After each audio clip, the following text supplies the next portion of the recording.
Hello, everyone. Let me share my presentation with you here.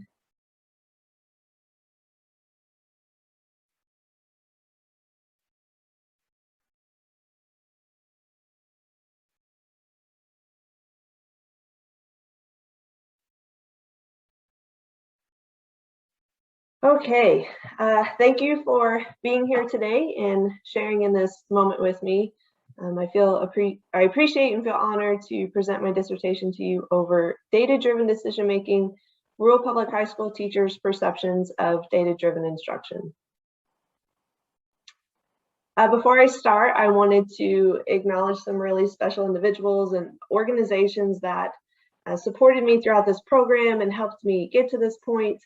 My dissertation committee comprised of Dr. Colson, who's my chair, Dr. Beach, a committee member, and Mrs. Beglin, a committee member. Also, my dear friend Lee Lampert-New, and of course, Southwest Dubois County School Corporation, where I've spent the past 13 years teaching mathematics and really nurturing my passion for data and all the nuances that come with it. And then, of course, my increasing enthusiasm for data is really what inspired me to conduct this study. For this presentation, I'll first provide a quick overview of the background of teacher data use and the current problem in practice, which leads me to why I chose this study and the research questions that drove the study. Then I'll discuss the mechanics of my research, share my results, and address the limitations of the study, implications for practice, and recommendations for future research. To provide some background, the requirement for schools and teachers to use student data to improve academic achievement has been around for decades. Throughout the years, federal education legislation has been reauthorized from the Elementary and Secondary Education Act to the No Child Left Behind Act to the Every Student Succeeds Act. And through each reauthorization, specific mandates were slightly modified, new mandates were added, but the required use of data by educators to improve student learning has remained a fixed and unwavering component. And in order to satisfy such a demand, teachers really need to be able to effectively participate in the data-driven decision-making process. Also, the Indiana Department of Education requires teachers to be evaluated regarding their competency in utilizing assessment data to inform instructional practices and use student data to track academic achievement and student growth. So, as we can see, the need for teachers to be data literate is becoming increasingly prevalent in state and federal legislation. Since data-driven decision-making continues to be a growing accountability measure in education, teachers need to be provided with the skills and capacity to effectively use data to inform instruction. In urban school districts, there's existing research that has explored and examined the ways teachers engage in data-driven instruction, looking at the various types of data they use, factors that influence their use of data, such as supports and barriers, and teachers' perceived attitudes toward data use. But little research exists in rural education, and even less in terms of data-driven instruction. In fact, the National Rural Education Association developed a research agenda for the years 2016-2021 that depicts teachers' participation in data-driven decision-making as a top 10 priority for future research. So combining my passion for data use and the fact that rural school districts have limited knowledge regarding how to support and aid teachers in becoming data literate, I felt it was important to focus on rural public high school teachers' perceptions of data-driven instruction. The purpose of this quantitative study was to examine rural public high school teachers' perceptions of data-driven instruction in Indiana. The significance of the study can really be defined by identifying rural public high school teachers' perceptions in terms of what types of data they're using, their attitudes toward data use, their perceived competence in using data, and support systems that help or hinder their ability to effectively participate in data-driven instruction. And referencing back to the types of data used, There are 4 different types of data that this study focused on: state, periodic, local, and personal. And for the purpose of my research, state data was defined as consisting of state standardized assessments such as iStep or iLearn. Periodic data consists of commercially available, periodically administered assessments such as NWEA, Acuity, iReady. Local data was district developed assessments such as common assessments or end of unit exams. And then personal data is represented by classroom-based assessments like homework, quizzes, writing assignments, portfolios.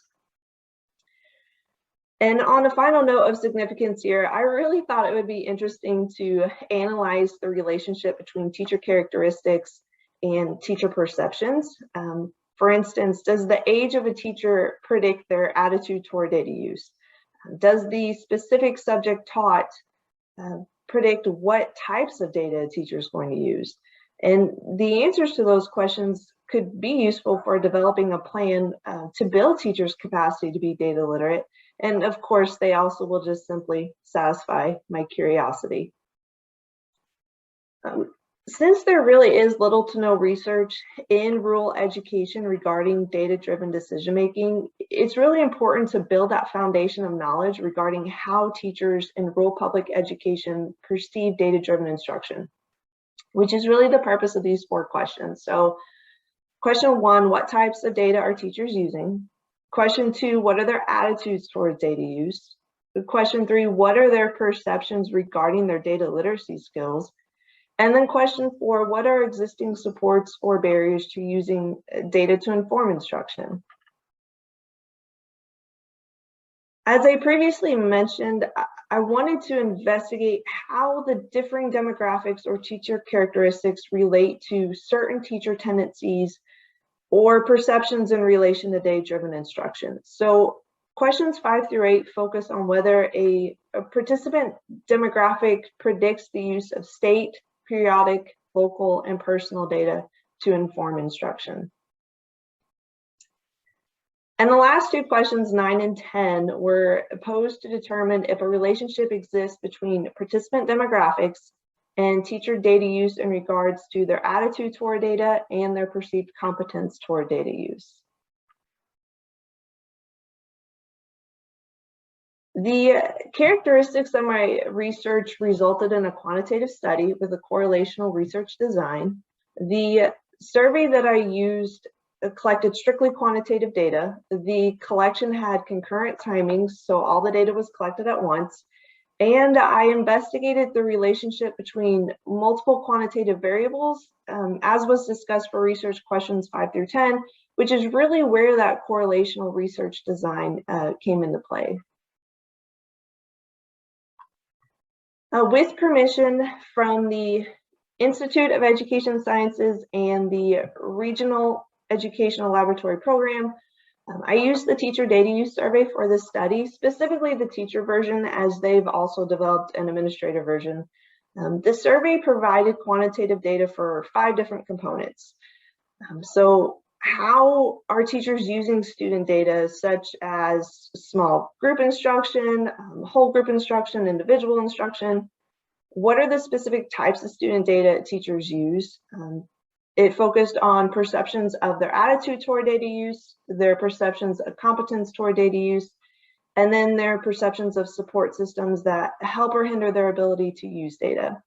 I also slightly modified the survey in that I added demographic questions related to gender, age, years of teaching experience, subject taught, and level of education attained, which helps with the research questions 5 through 10 and data analysis. The study began upon approval from the Institutional Review Board, also known as the IRB, but I also sought approval to distribute my survey to teachers from each of the rural public high school administration offices. The Indiana Department of Education supplied me with a list of public school districts that they deem rural, and that was a total of 44 school districts. Of those 44, all of whom I contacted, 15 agreed to participate. Those 15 schools really were distributed throughout Indiana. I borrowed this figure from the Indiana Association of School Principals. They have split Indiana into 12 geographic districts. And of those 12, 8 were represented with participating schools in this study. The districts that did not have a participating school were District 2, 6, 10, and of course 12. This was a 2-week study that began on March 8th of 2021 and ended on March 14th of 2021. The teacher data use survey, which was created through Qualtrics, was distributed via faculty email addresses, which I collected by navigating the staff directory of each of the 15 school district websites. A total of 405 teachers were contacted, and 43 of those teachers completed the entire survey. Following the end of that 2-week window, the survey was closed for data collection, and that data was downloaded into SPSS for data analysis. I did want to mention that there was an opportunity for compensation for participating in the survey. A randomized raffle was conducted at the close of the survey to select 4 individuals to win a $25 Amazon gift card. So starting with the data analysis here and looking at the demographics of the participants, in terms of gender, multiple options were available. Male and female were the only options chosen. And as we can see, the majority of the participants were female. Most of the teachers had earned either a master's or a bachelor's degree. There were 2 other options for degrees earned, a trade school or a doctoral degree, and neither of those options were selected. In terms of age, the majority of the participants were within the 30 to 39 or 40 to 49 years of age. Very few were at the age of 60 or older. Also, most of the participants had 1 to 5 years of teaching experience in their current institution. And this was specifically referencing their time at their current school. I did not want them to include any time at previous schools that they were located at in case they were in an urban school district or a rural district in a different state. The last demographic piece pertains to the subject each participant taught. And knowing in that some high schools, especially in small schools, teachers can teach more than one subject. The participants were instructed to select the subject that they primarily teach during the school day. There were 2 subjects listed in the survey that were not chosen by participants. That was bilingual English as a second language and computer science. And then as a quick reminder, all of these discussed demographics will be looked at again for research questions 5 through 10 to determine if there is a relationship between one of these characteristics and teacher data use, teacher attitude toward data, or their perceived competence in using data. My first research question pertained to the types of data that rural public high school teachers use to drive their instruction. I used descriptive statistics, specifically the mean value, to analyze the responses. The Likert scale for the respective values is shown in the blue box below the graph. And we can see that personal data was used by 41 individuals and on average is used weekly to drive instruction. And that is followed by other data, local data, and then periodic and state data. These results do support existing research. There are multiple types of data being used by teachers to drive instruction, and instructional decisions really are primarily based on that personal data. On the other hand, my study did conflict with other research findings in that state data is used the least for my participants. While those studies, they really were few and far between, there were some that suggested that teachers often relied solely on state test scores to inform their instruction. In addition to looking at what types of data are used, it really was important to look at the actions taken with each type of data. So again, as all the slides are going to show, the Likert scales and corresponding values are in the blue boxes below the figures or graphs. In correspondence with the previous slide, the results here show that actions taken with personal data were conducted more often, where actions with state and periodic data were taken the least often. And the actions taken here really do support existing research. For instance, this study showed that teachers used personal data most often to differentiate their curriculum, whether that's for whole class needs, small group needs, or individual needs. And they also used it more often to provide guidance on that student growth in terms of the academic achievement. There is one last point I'd like to make on this slide. One of the lowest averages across all data types here pertains to teachers meeting with a specialist about data, such as an instructional coach or a data coach. And after further investigation of all the schools that have participated, only one of the 15 schools employed a data specialist who was at the high school level. None of the school districts employed an instructional coach. So, this knowledge really supports the resulting average values we see here and the lack of frequency in terms of the Likert scales. The second research question looked at teachers' perceptions of their attitude toward using data to drive instruction. And there are a wide range of teacher attitudes regarding data-driven instruction that existing research has established. We know that teachers have been found to feel academic achievement was not dependent on data, that the use of data is just another requirement that will fade with time. On the other hand, we have teachers that have found to view student data as a necessity and vital to tailor instruction to student needs for improved learning. I feel that my study supports both spectrums of teacher attitude to some extent. Personal data has been found to be between useful and very useful for informing pedagogical practices. And as we can see here, state data has been reported as only slightly useful. One interesting note that I took away from this as well is that the averages of the perceived usefulness of data increase as the amount of available data increases. So to explain that, periodic data on this chart is found to be slightly useful, and it provides student data a handful of times a year, whereas local data is found to be useful and it provides data more frequently than periodic data. That was just one interesting takeaway I saw on this data set. When looking at the results of teachers' perceptions of the effectiveness of data towards pedagogical practices, this study does support existing literature. Participants in this study indicated that data helps them plan their instruction and informs them of concepts students are learning or not learning, and helps them identify learning goals for students.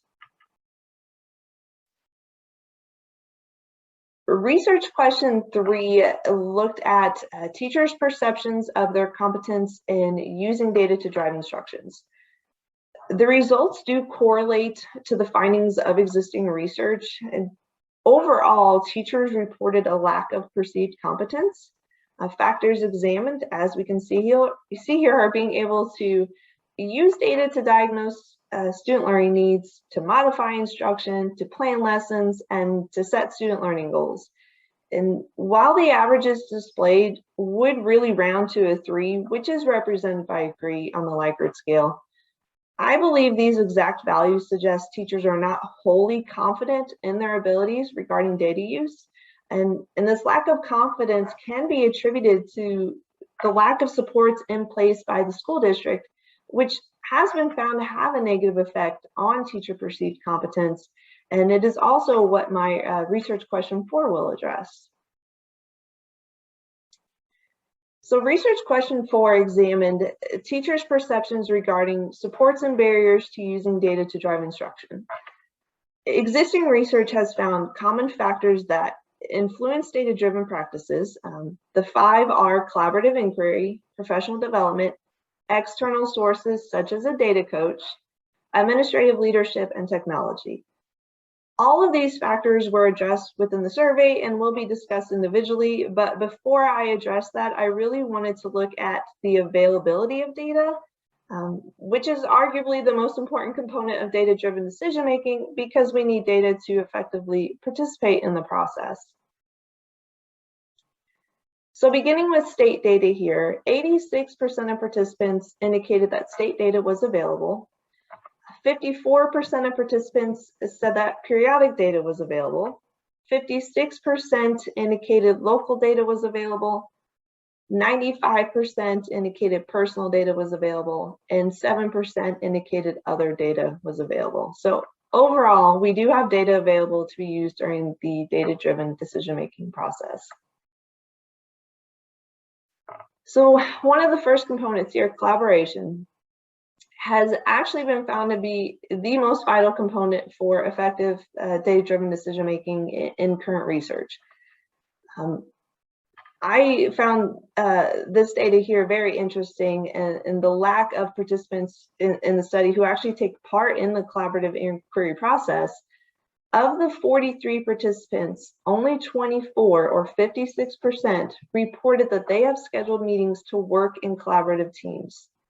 And in addition to that, the frequency of such meetings is approximately once or twice a month with an average of 2.92.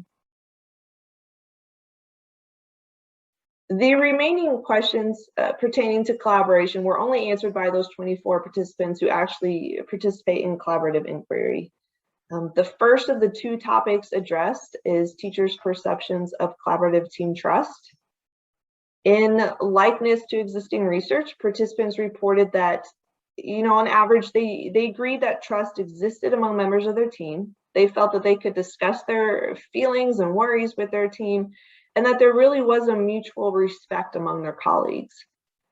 In contrast, participants might say did not wholly agree that administration fosters a trusting environment for discussing data, whereas existing research has found that the only reason teachers participate in collaborative inquiry was due to the fact that administrators set norms and expectations for data discussion and providing that structured collaboration time. In terms of collaborative inquiry actions, the results of the study do support existing research, and that participants felt their team lacked the capacity to participate in the data-driven decision-making process. So in discussing some of these actions here, especially very important ones regarding data-driven instruction, participants reported they do not approach an issue by looking at data. They do not identify questions to answer by using data. They do not look for patterns or trends in data.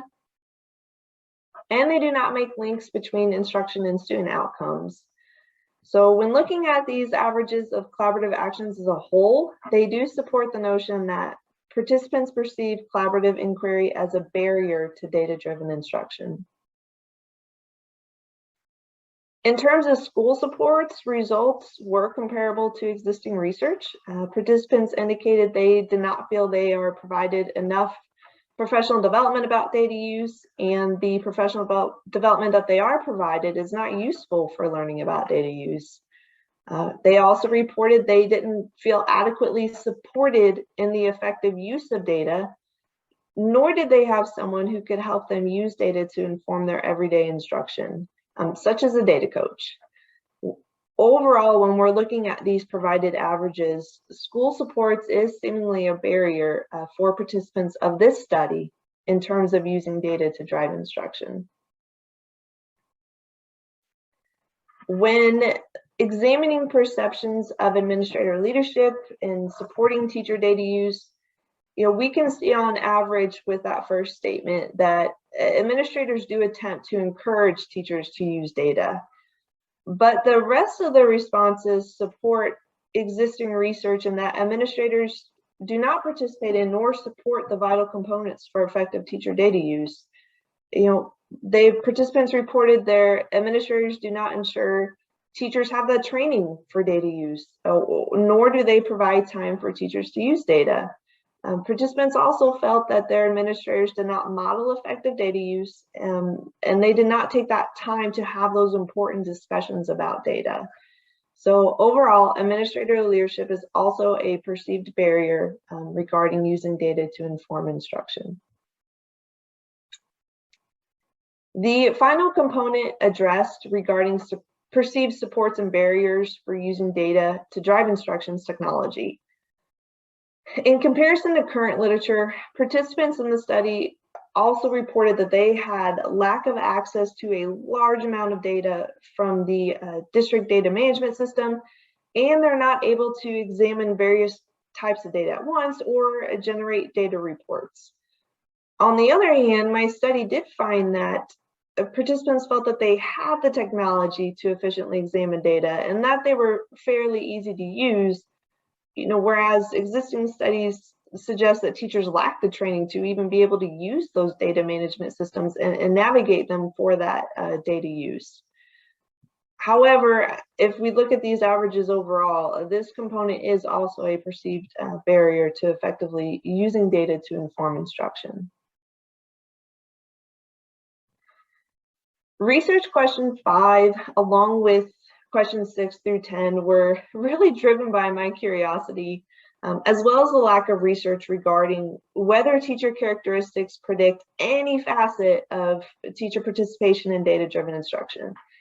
The basis for significance for each of these questions was defined by a p-value less than 0.05 as demonstrating significance.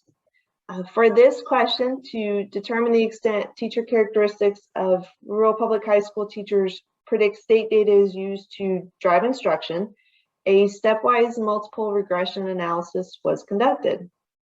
A statistically significant regression was not found, so the results of this study suggest that none of the listed teacher characteristics contribute to whether a teacher uses state data to inform instruction. Similarly here, research question 6 looked at the relationship between teacher characteristics and the use of periodic data to inform instruction. After conducting a stepwise multiple regression analysis, a statistically significant regression was not found. So again, none of the listed teacher characteristics contribute to whether a teacher uses periodic data to inform instruction. The third type of data, local data, was investigated regarding the extent teacher characteristics predict the use of it to drive instruction. A stepwise multiple regression analysis was conducted, and once again, a statistically significant regression was not found. So none of the teacher characteristics contribute to the use of local data to drive instruction. Okay, that was seemingly becoming repetitive, but there are exciting results here. Research question 8, examine the extent teacher characteristics predict the last type of data, personal data, is used to drive instruction. A stepwise multiple regression analysis was conducted. A statistically significant regression was found. The teacher characteristic that has that statistically significant relation with the use of personal data to inform instruction is age. I really wanted to determine the relationship among the differing age groups and personal data use. A comparison of means was calculated using the numerical values from the Likert scale in the blue box below the chart. And as we see here, findings suggest that the younger the teacher, the more likely they will use personal data to inform instruction. For instance, the 20 to 29-year-olds had an average of 4.43, which suggests that they use personal data to inform instruction at least weekly, if not a few times a week. Whereas a 60-plus-year-old uses personal data between less than once a month to once or twice a month. For research question 9, teachers were asked to respond to questions regarding their attitude toward using data to drive instruction. Specifically, this survey addressed attitude in 3 different ways. What are their perceptions of how useful data are in informing teacher practice? What are their perceptions of the value of data in informing teacher practice? And then what are their perceptions of their general attitude toward data? And each of these components were analyzed separately using a stepwise multiple regression analysis. So we'll talk about each component separately. For the first component regarding perceived usefulness of data in informing teacher practice, a statistically significant regression was found. According to the prediction model, teacher age was the characteristic that was a predictor of teachers' perceptions of the usefulness of data in informing instruction. In investigating that relationship between the differing age groups in relation to teachers' perceptions, a comparison of means was calculated. And findings suggest as age increases, the less useful data is perceived in informing instruction. 20 to 29-year-olds perceive data as useful. And as that age increases, we see that the bar graphs are declining to the point that 60-plus-year-olds perceive data to be anywhere from not at all useful to slightly useful. For the second component of perceived attitude, I investigated teachers' perceived value of data in informing instruction. A statistically significant regression was also found. According to the stepwise multiple regression prediction, the specific subject taught was the predictor of teachers' perceptions of their attitude of the effectiveness or value of data toward pedagogical practices.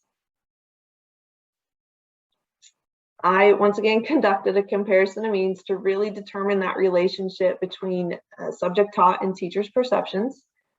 You know, when looking at this, the first 5 subjects from left to right really had a positive attitude toward the value of data in informing teacher practice. The next 4 subjects, starting with English, really their averages come out to an indifferent attitude, neither negative nor positive. But there was one distinct negative attitude regarding a subject towards the value of data, and that was family and consumer science there at the end with an average of 0.60. The final component of attitude was in regards to teachers' perceptions of just basically their general attitude toward data. A stepwise multiple regression analysis was conducted, and once again, we have a statistically significant regression. The predictor for this component was age. In looking at the results of the comparison of means, the findings do suggest a similar trend as discussed before. You know, generally, the older the individual, the more negative their attitude toward data use. Questions asked here were in relation to teachers feeling it's important to use data, that they enjoy using data, that they feel using data makes them be a better teacher. So the lower the average, the more a participant disagrees with such statements. For the final research question, a stepwise multiple regression analysis was conducted to determine the extent characteristics of rural public high school teachers predict competence in using data to drive instruction. A statistically significant regression was not found, so none of the characteristics contribute to teachers' perceived competence. Okay, so limitations. Even though this study really does contribute to the existing body of research regarding teachers' use of data to inform instruction, especially with rural education, there are still several limitations. To begin, this survey is grounded in quantitative data, which was collected from a survey where teachers self-reported their perceptions. Qualitative data would definitely allow the opportunity to provide more information regarding teachers' use of data. The survey itself did not include information regarding any teacher preparation programs for data use or the actual impact of data-driven instruction on student academic achievement. The results of the study are not generalizable for rural public high schools outside of Indiana, nor all rural public high schools in Indiana. You know, a small portion of the population participated in the study, and within those participating high schools, an even smaller portion of teachers participated. So it's definitely not the results are definitely not generalizable. And then finally, in terms of teacher experience with data use, producing sound conclusions regarding the results of the survey is difficult because there are a multitude of factors that may have swayed a participant to provide a certain response. For instance, teachers within school districts that promote data use and create an environment conducive to a culture of data may have represented a disproportionate number of responses. On the other hand, teachers who haven't had a negative experience with data use may have represented a disproportionate number. So in that sense, the results again are just not generalizable. Regardless of those limitations, we do have implications for practice here. So to start, the results of the study show that teachers are not provided enough professional development regarding data use, and when such professional development is provided, it's not useful. So school corporations really should start focusing on providing opportunities for teachers to build their capacity to effectively participate in the data-driven decision-making process. And then along those same lines, we have technology. Participants reported that they did not have access to large amounts of data. They did not have the skill set needed to appropriately examine the data and generate those reports. So this is another area in which schools could be implementing training multiple times a year so that teachers are able to access and effectively utilize those data management systems for improved student learning. School districts should also consider implementing external sources for teacher support, such as a data coach or a data expert. Literature has revealed that districts that have employed a data coach have been found to successfully develop that culture of data that teachers really embrace and become active participants of. And according to this study, teachers are not currently working in a data conducive environment. So to aid teachers in their endeavors to become data literate and effectively use data to inform instruction, school districts should really consider hiring a data coach to train teachers and just be available to answer those teacher inquiries. In terms of administrators, participants in the study felt that their administrators did not model effective data use, and they did not encourage data use regarding providing time for teachers to use data or providing that structured collaborative inquiry time. So, this lack of support and model behavior really is detrimental to teacher competence and attitudes regarding using data to inform instruction. So administrators really should start reflecting on their actions and improvement efforts to ensure that all are conducive to a school culture of data use. And then on a final note, we saw in this study an issue in current educational practice is that a limited number of teachers truly participate in collaborative efforts. And among those respective teachers, there is a severe lack of action taken regarding data-driven decision-making. Teachers reported that they do not participate in data-driven inquiry, they did not examine data by looking for patterns and trends, and they didn't make links between instruction and student outcomes. So a final implication for practice is that school districts should really create that structured collaboration time for teachers to provide that opportunity to effectively participate in the data-driven inquiry process, which in turn would help improve student learning. Recommendations for future research. One thing I focused on teachers' perceptions of data use according to their experiences in rural public high school settings.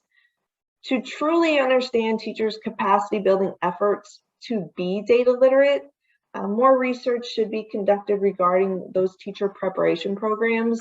And to what extent do those programs train teachers to be data literate and be able to effectively participate in data-driven instruction?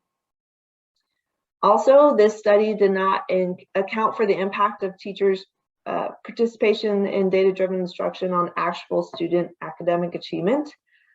Federal and state education legislation, as we discussed, requires teachers to effectively use data to inform instruction. But until we dive deeper into that issue of the impact of it on student achievement, it'll remain to be seen whether educators are actually satisfying those mandated requirements. Another opportunity for future research pertains to the effect different school improvement efforts have on building teachers' capacity to be data literate. So, for instance, if a school has successfully established collaboration time among teachers or professional development for data literacy, this is something that really could be investigated with future research, and the results of such research really could have a huge impact on school districts and administrators in establishing similar programs to support their teachers. A fourth option is replication of this study. Since only rural public high school teachers in the state of Indiana participated, the results, as discussed, are not generalizable to other locations. So future research could include teachers from rural public high schools and other areas across the United States. And then on a final note, through this study, for instance, I found that subject taught is a predictor for teacher attitude toward the effectiveness or value of data toward pedagogical practices. So what could happen is future research could look at a sample population with the same demographics, just specifically looking at subject taught, and determine if the trend and responses are unwavering. So will subject taught always be the predictor for teacher attitude toward the effectiveness of data, or will it be a different demographic? So that is one final component here for future research. All right. Again, thank you everyone for attending my presentation and letting me share my results with you. This was definitely a fascinating journey that I wholly enjoyed and hope to continue to investigate to some degree in the future.